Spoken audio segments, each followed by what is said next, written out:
السلام عليكم ورحمة الله. channel kii kala fitness ka video duway so channel kan marka waa in video loo duwa sababtoo ah sidaas xaq ma aha waa xaq in la sima marka video gan maanta wuxuu ku saabsan yahay maxaa la dhahaa waxaan halkaasay sababta dadka taajiriinta ay farxad u haysanin sababta dadka taajiriinta dadka ugu badan ee isdila dadka taajiriinta ay u yihiin sababtoo ah waxaan ognahay in lacagta inay farxad keento dhalinyarta badankeed aniga ka mid ah waxaa aaminsanahay in lacagta farxad ay keento lacagta wax walba u baahan tahay ay keento lacagta in ay ku gadi karto wax walba u baahan tahay sababtoo markaa yaraa waxaa ku fikiri jiray dadka taajiriinta waa adduunka ugu farxad badan sababtoo ah meesha rabaan ay aadi karaan sababtoo ah waxay rabaan ay gadan karaan sababtoo ah waxaas ay samayn karaan baabuurka ugu dambeeyay gaariga ugu dambeeyay diyaarad private jet ay leeyihiin marka maxay farxadda maxaa ka qaaday maalin dhaxaas anoo wax daawanaya documentary ayaa daawanayay nin la dhaho Michael Marin wax saas la dhaho daawanayay documentarygiis waa nin taajir millionaire ah ninkaas wuu isdilay marka video documentaryga daawanaya waxaa isdhahay ninkan waa millionaire lacagta wax walba haystaa muxuu isku dilay soo markaas waxa igu soo dhacay iyo waxdaa video ka sameeyay iska waran dadka dhalinyartan ala wadaagtay soo marka Google ayaa tagay waa fiiriyay ninka kaligiis ma aha waxa arkay list badan ilaa 30 qofood ku dhawaad gaarayso millionaire ah lacag milyan leh oo isdilay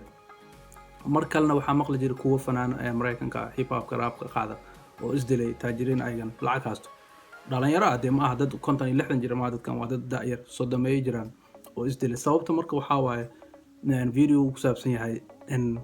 maal adduun horta uu farxad keenin mid kalena hadduu maal adduun farxad keenay dadkan taajiriinta ayaa farxad haysan lahaa ninka hadda Michael Marin ka sheegayo wuxuu lahaa ilaa 3 milyan dollar u lahaa oo wuxuu haystay akoonkiis kaliya ku jirta ma aha wax kale invest ugu jira ma aha waxyaalaha guriyaash uu lahaa iyo gaariyaash uu lahaa iyo lacagta lagu shaqeynayo iyo lacagaha maxaa lahaa meelihiisa yaala shaqada kuma jirto lacagta kaliya banki uu ku haystay 3 milyan dollar aheed lacagta waxa reesan markii la xisaabiyo lacag zaid u badan aheed soo marka maxaa dadkan u farxsanaa la yihiin maxaa farxad ka qaaday horta marka burinaysid maal adduun qorshaha uu yahay inaad taajir noqotid waliga ma taajiraysid waa la ogaaday sababtaas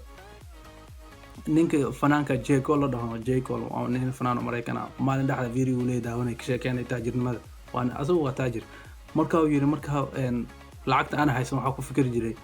inaa helo $100,000 kaliya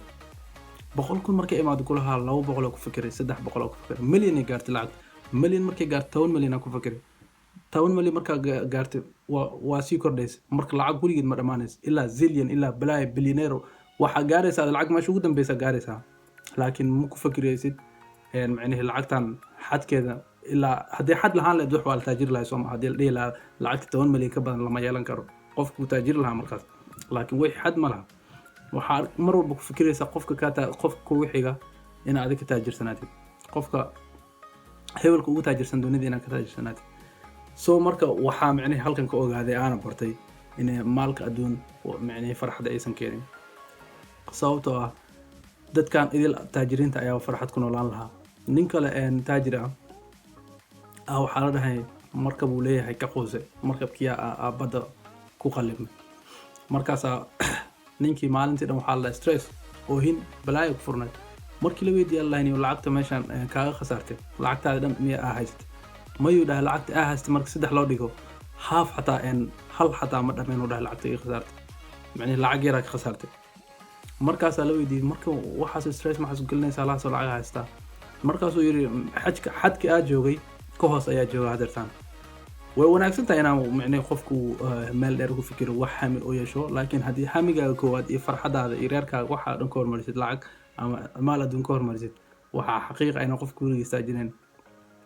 marka tusaalooyin badan oo soo qaadan kara 100 tusaale oo soo qaadan kara oo intaas qofood taajiriin ah hadaa ku qortid dadka taajiriinta ah oo isdilay waa madaxa qabsanaysa ma aaminayso waxa soo dada isdileen sababtoo stress wax isku dilayeen wax macna lama hada sida ka hadla amal ninka markabkii khasaaro kale ay isku dilayeen wuxuu isku dilaa stress yara qabanayo bas uu ku dhufanayo sababtoo ah lacagtu caabuday ilaahay ma leheen adduunkiis kale reerkiisa ma ku fikirin wuxuu ahaa hadafkiis koowaad nolosha waxay ahayd inuu bangigaas buuxiyo soo marka waxaa dhihi lahaa dhalinyarta marka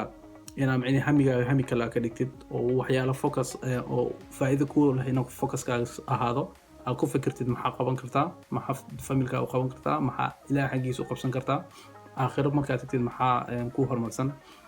so video yar gaaban insha Allah xasuusin yar waaye channelka haddaa ku cusub tahay please wax la sameeyo waa taqaanaa subscribe channelkii kala fitnesska haddaadan aqoonin waa Cabdiwahaab Fitness so asna booqo wixii fitness ku xiriir xag ku saabsan xag ayaa ka helaysaa السلام عليكم ورحمة الله